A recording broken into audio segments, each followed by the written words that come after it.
I studi di sociolinguistica sono un impresto un'evore utile per misurare e valutare il stato di salute di una lingua in te società.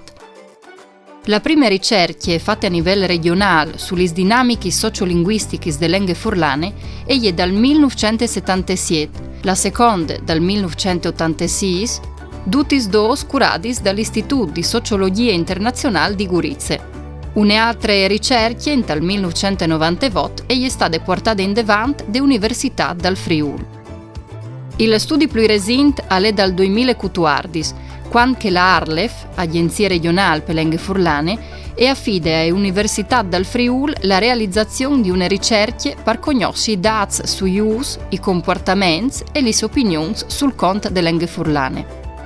Con queste scandali si è arrivata a avere un dato realistico di troppe persone che vuoi favellare la lingua furlane e con quale regolarità. Si tratta di 600.000 di loro te 6 province di Udin, Gorizia e Pordenone. Di questi, 420.000 a favellare in furlan in maniera regolare e 180.000 in maniera occasionale. Con di più, si stima che 10.000 persone a favellare in furlan in regione dal Veneto e che 1 milione di persone lo faveli a torpo al mondo. Ma troppe persone capiscono il furlan.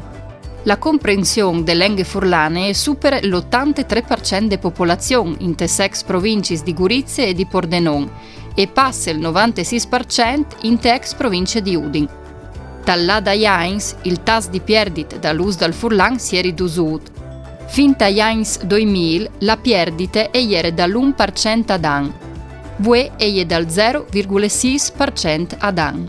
Il 28,2% dei famosi intervistati ha faveli in furlan coi figli e passa il 50% se il furlan che l'italiano. Il 75,1% delle persone si considera giusto che il furlan al venga insegnato a scuole. Con di più, la più parte degli intervistati è considera giusto che il furlan al venga tutelato con leggi specifiche. Le percentuali avviodono a pro des politiche di tutela l'85,7% di cui il favele furlan e il 67,7% di cui che non lo favele. Anche la fruizione dai media per furlan è cambiata un'evore rispetto alle prime ricerche. Difatti, il 67,5% di cui il favele furlan al chiale e ascolta trasmissioni televisive e radiofoniche per furlan. Si tratta di più del 20% rispetto ai dati dal 1998.